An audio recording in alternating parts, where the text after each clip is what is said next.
Sir Bhajpa में जाने की चर्चा जो हो रही है क्या है सर? कल से आप देख सकते हैं सोशल मीडिया की, फेसबुक है, इंटरनेट, इंस्टाग्राम है, पेज के ऊपर ऐसे कुछ फेक नैरेटिव मेरे बारे में फैलाए जा रहे हैं, जो कि नांदेड़ के जो सांसद है वो भाजपा ज्वाइन करने वाले हैं क्या, ऐसा क्वेश्चन मार्क देके फेक नैरेटिव फैला जा रहा है। आप देख सकते हैं लास्ट सप्ताह में जो संसद में हुआ, हमारे नेता राहुल जी गांधी जो राष्ट्रपति का बजट के सत्र के ऊपर जो अभिभाषण हुआ उसका आभार सत्र था। हमारे एलओपी नेता को राहुल जी गांधी को संसद में बोलने नहीं दिया गया है, क्योंकि उन्होंने देश के सिक्योरिटी का मुद्दा संसद में उपस्थित किया था। और एक लोकशाही तंत्र में जो विरोधी पक्ष नेता है उसका उतना स्थान भी उतना ही बड़ा होता है, और विरोधी पक्ष नेता में को बोलने नहीं देना ये गलत बात है।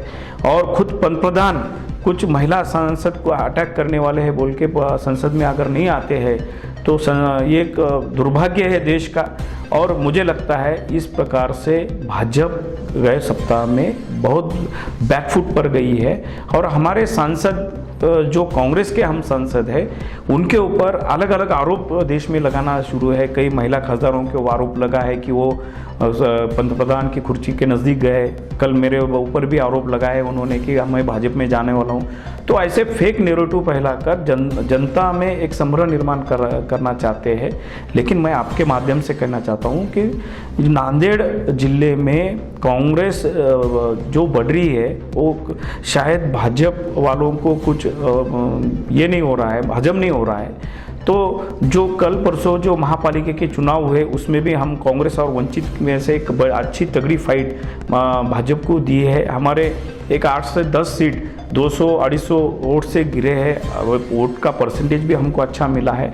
तो मुझे लगता है कि आने वाले जो इलेक्शन है, जिला परिषद के इलेक्शन है, उसमें जनता में कुछ संभ्रम निर्माण करे, कुछ बदलाव लाया जाए। तो ऐसे फेक नैरेटिव करके मैं आपको कहना चाहता हूं कि मेरे पिताजी स्वर्गीय एमपी वसंतराव जी चौहान साहब जब नांदेड़ में कांग्रेस बहुत ही मुश्किल समय में उन्होंने कांग्रेस को बढ़ाने का जो हाथ में लिया है तो उसको आगे बढ़ाने में मैं उतना आगे बढ़ाऊंगा।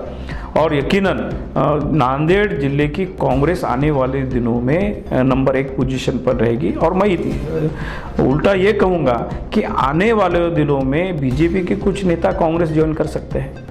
आने वाले दिनों में बीजेपी के नेता कांग्रेस ज्वाइन सकते हैं, क्योंकि देश में अभी ये राजनीति जो चल रही है इतने साल से पूरे जनता को, लोगों को मालूम हो चुका है कि ये किस प्रकार से लोकशाही प्रजातंत्र धोखे में ला रहे हैं, और जो अमेरिका करार है वो किस तरह से किया गया है। तो अलग अलग नीतियों के ऊपर आज हमारा देश बैकफुट पर आ रहा है। तो मुझे लगता है कि अब देश की जनता को पूरा यकीन हो गया है कि जो हमारे जो नेता है राहुल जी गांधी वो देश के हित में किस प्रकार के मुद्दे संसद में उपस्थित कर रहे हैं, और वो मुद्दे दबाने का काम ये भाजपा सरकार कर रही है। तो यकीनन एक फेक नैरेटिव है, बाकी कुछ नहीं। मैं कौन सी पार्टी ज्वाइन करने वाला नहीं हूँ, क्योंकि लोगों ने मुझे एमपी मेंबर ऑफ पार्लियामेंट बोल के चुन के दिया है। तो मैं लोगों का विश्वास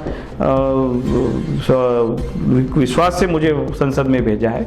तो यकीनन मैं कांग्रेस पार्टी में ही रहूँगा, अन्य कौन सी पार्टी ज्वाइन नहीं करूँगा।